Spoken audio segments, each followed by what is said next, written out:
Good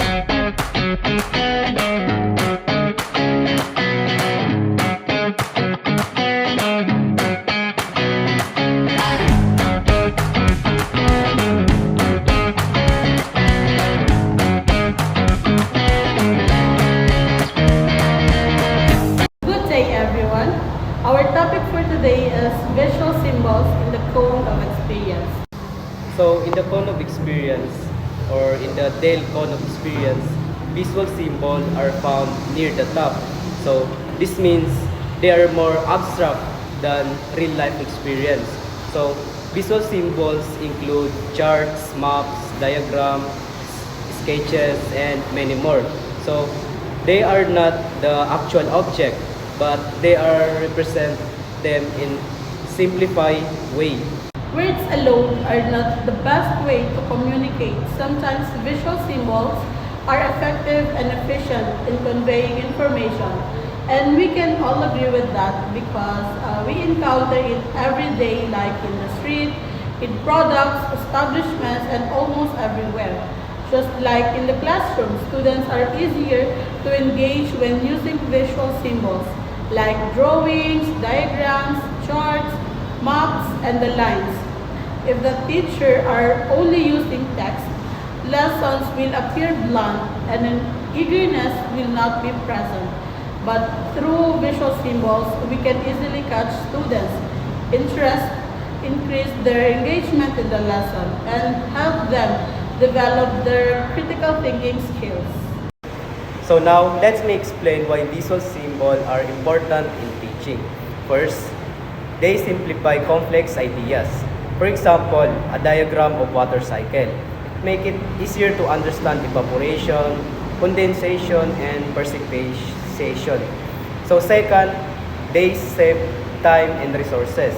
So a single chart or road sign, for instance, can explain traffic rules faster than a long explanation. So third is they encourage critical thinking and interpretation. For example, when students look at a population growth graph, they can analyze what caused increase or decreases. Fourth, they allow universal communication. So a heart symbol means love, and a red cross means medical help. So it can be understood across cultures. So and lastly, they prepare students for higher order thinking skills. For example, in solving math, word problems, students often use diagrams or models to think critically and find solution. Kinds of visual symbols. First is cartoons. Cartoons is anything is animated. For example, is like Tom and Jerry, the television of Cartoon Network. And next is poster. Poster is a kind of visual symbols that which is the like the drawing tayo, like drawing and sketches. Parang isa na rin sila yan ng poster. Next is diagram, charts, and graph. The diagram, charts, and graph is very important, especially to the elementary, because charts, diagrams, and graphs is invented for mathematics. Next is strip drawing and comic strip. Strip drawing or comic strip is yan na yung dyan tayo nagbabasa ng mga comics in the internet. Like may mga character, maintindihan natin kung na-visualize natin kung ano yung meron doon sa comics. Next is, the last one is maps. Maps is,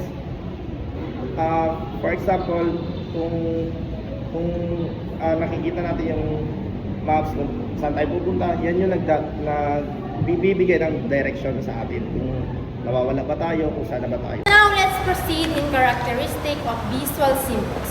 First is the abstract. So what is abstract? Abstract visual symbols show ideas or feelings instead of real things. So they help us understand concepts that we can touch and we can see.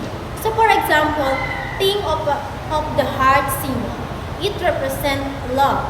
You can hold love in your hands, but the heart helps us think about that feelings.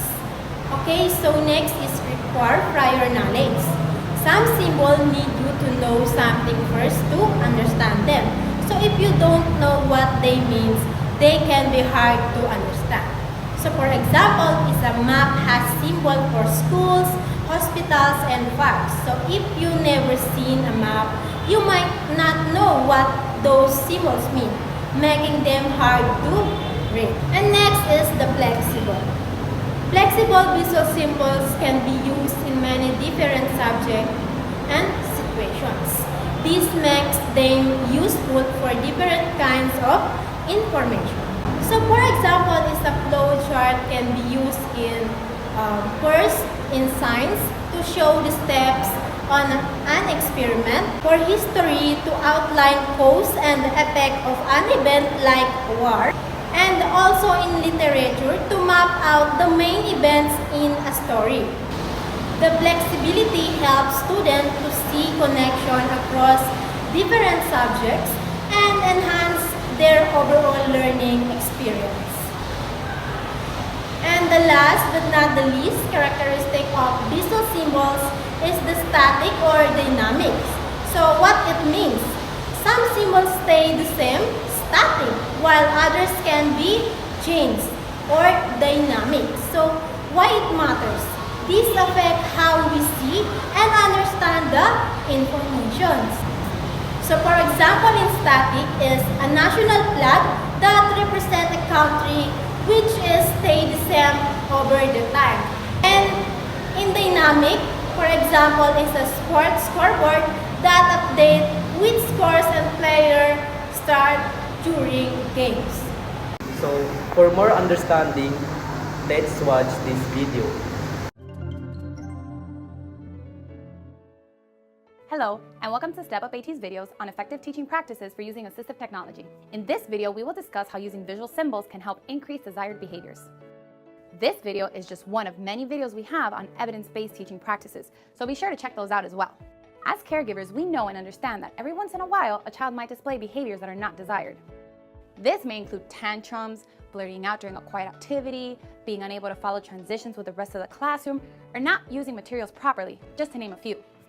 There's always a motive behind the behaviors. Whatever they may be, there are ways caregivers can facilitate a child's appropriate behavior at home and at school. Thank you. One way to increase desired behaviors is by using visual cues or symbols. Kids, over here. When we visually present rules and expectations, we help increase the comprehension of what the child is being asked to do. Sometimes concepts such as sitting quiet or eyes on teacher can be abstract, but when paired with a visual, a child is able to make a better connection of what is expected of him or her.